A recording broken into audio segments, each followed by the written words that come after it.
Hai teman, selamat datang di channel Sekate New. Jangan lupa pada teman-teman untuk like, komen, dan subscribe supaya tidak ketinggalan update dari channel ini.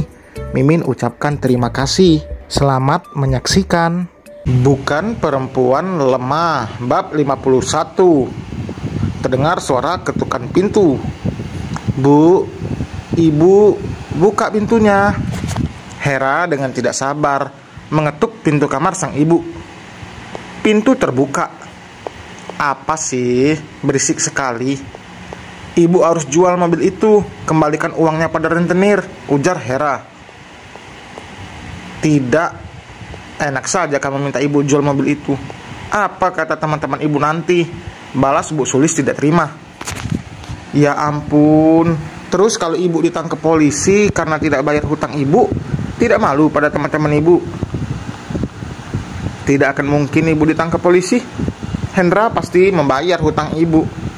Bu Sulis berjalan ke arah sofa, lalu menyalakan televisi. Ia terlihat begitu santai. Bu, tadi aku menghubungi Bang Hen. Bang Hen mengatakan akan angkat tangan karena dia tidak punya uang melunasi hutang ibu, papar Hera. Hendra memang tidak akan membantu ibunya, bukan karena tidak sayang. Hendra hanya ingin ibunya bisa tanggung jawab atas perbuatannya. Jika tidak mendapatkan pelajaran yang keras, Bu Sulis tidak akan sadar-sadar. Tidak hanya Hendra, Hera pun merasa lelah dengan sikap ibunya yang tidak berubah. Saat ini, Hera bisa sedikit berpikir lurus, tapi ibunya masih teracuni oleh puji-pujian dan ledekan yang sedikit demi sedikit akan menghancurkannya. Ibu punya menantu kaya, apa gunanya dia? Bu, Mbak Nana juga tidak akan membantu ibu. Tidak mungkin. Sudahlah, jangan pikirkan itu. Ibu akan bujuk mereka nanti, tutur Bu Sulis. Hera menghela napas berat. Ia pusing menghadapi ibunya yang keras kepala. Dulu saat mereka satu frekuensi, Hera tidak pernah dibuat pusing oleh sang ibu karena mereka sama-sama membuat onar. Tapi sekarang Hera tahu bagaimana pusingnya menghadapi ibunya sendiri. Itu yang dirasakan Winona selama ini. Tidak ingin menguras tenaga dengan terus bicara pada ibunya, Hera langsung pergi. Ia akan menemui kakaknya di rumah sakit. Mendengar Hendra dikeroyok 5 orang bertubuh tinggi besar membuat Hera cemas. Ia bisa membayangkan bagaimana kondisi kakaknya saat ini. Sayang, kamu di mana? Tanya Hendra lewat panggilan telepon. Kenapa bisa di dalam sel memakai ponsel? Apa sih yang tidak bisa dilakukan seorang Winona? Itu hal yang mudah baginya. Aku ada urusan mas, jawab Winona. Tolong jangan menyembunyikan apapun dari mas. Kita sudah berjanji saling terbuka, bukan? Winona menghela napas panjang. Ia mengganti kamera menjadi bagian belakang. Hendra membulatkan matanya kaget. Sayang, kenapa kamu bisa ada di sana?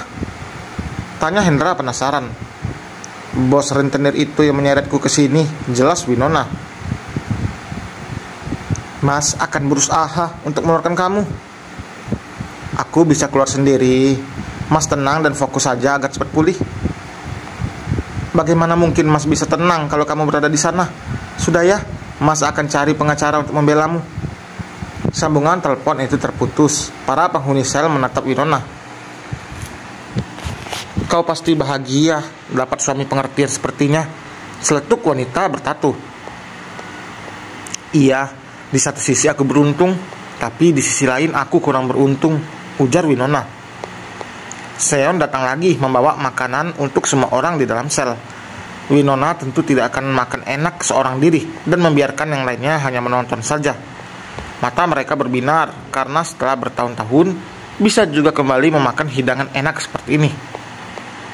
Ayam, burger, pizza, dan juga minuman tersedia di sana. Winona hanya mengambil 1 buah burger dan juga es cappuccino. Habiskan, aku hanya makan ini saja, seru Winona. Aku kira kau sombong, ternyata tidak. Terima kasih ya, ujar si wanita tambun. Santai saja. Winona menikmati makanannya. Ia bersantai di dalam sel. Tidak tahu jika Hendra di sana kalang kabut berusaha untuk mengeluarkan sang istri dari penjara.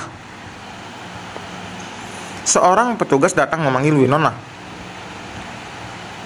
Wanita itu meninggalkan burger yang baru saja 2 gigit dimakannya. Ternyata Gio yang datang. Winona duduk di hadapan Gio. "Aku mengganggu bulan madumu." "Tidak penting. Jadi apa yang kau ingin aku lakukan?" tanya Gio. "Cari tahu siapa si rentenir itu. Aku akan tetap di sini. Aku ingin tahu perjuangan Mas Hendra mengeluarkan aku dari sini," ujar Winona. "Aku harus melenyapkannya?" "Tidak perlu. Aku ingin melihat mereka memberikan pelajaran dulu pada mertuaku. Setelah itu baru tugasmu." "Jadi aku bisa kembali bulan madu?" tanya Gio. "Untuk apa kau bulan madu?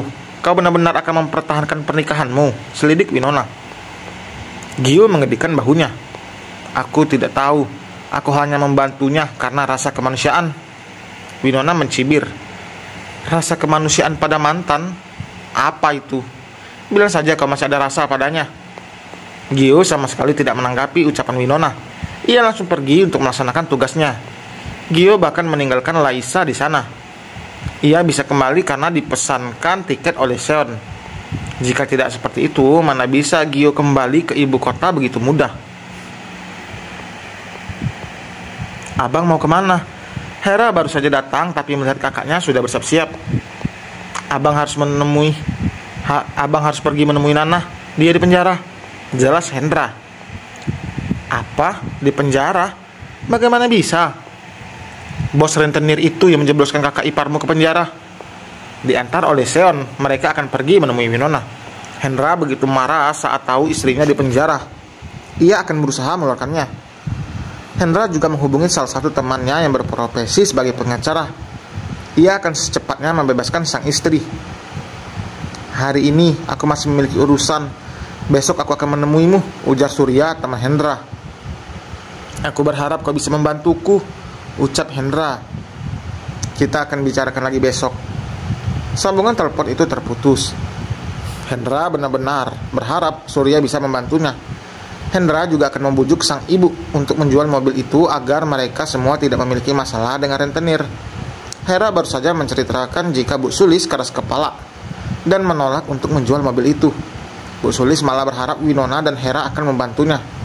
Tapi Hendra dengan tegas mengatakan ia tidak akan pernah membantu karena semua masalah timbul karena keegoisan Bu Sulis sendiri. Apalagi Bu Sulis membeli sesuatu yang sebenarnya tidak dibutuhkannya. Ia hanya panas karena teman-temannya. Sebenarnya itu salahnya sendiri karena membanggakan diri jika dirinya memiliki menantu kaya. "Coba saja kamu ambil diam-diam kunci mobil ibu, Ra. Kalau diajak bicara ibu pasti keras kepala," saran Hendra. "Iya, nanti aku coba. Aku juga tidak ingin nanti jika rentenir itu tidak mendapatkan uang dari abang, dia malah mengincarku lagi," ujar Hera. "Tidak akan, apalagi jika mereka tahu kamu seorang pelajar." "Abang tidak tahu saja rentenir seperti apa. Bagaimana kalau aku dijual?" "Hus, jangan bicara sembarangan. Itu tidak akan terjadi. Abang tidak akan membiarkan mereka menyentuhmu." Dan selesai, teman. Terima kasih telah mendengarkan. Terima kasih telah menunggu. Maaf ya karena sudah 5 hari yang lalu update novel ini. Baru sempat update nih. Terima kasih telah mendengarkan. Sampai berjumpa di bab berikutnya. Bye.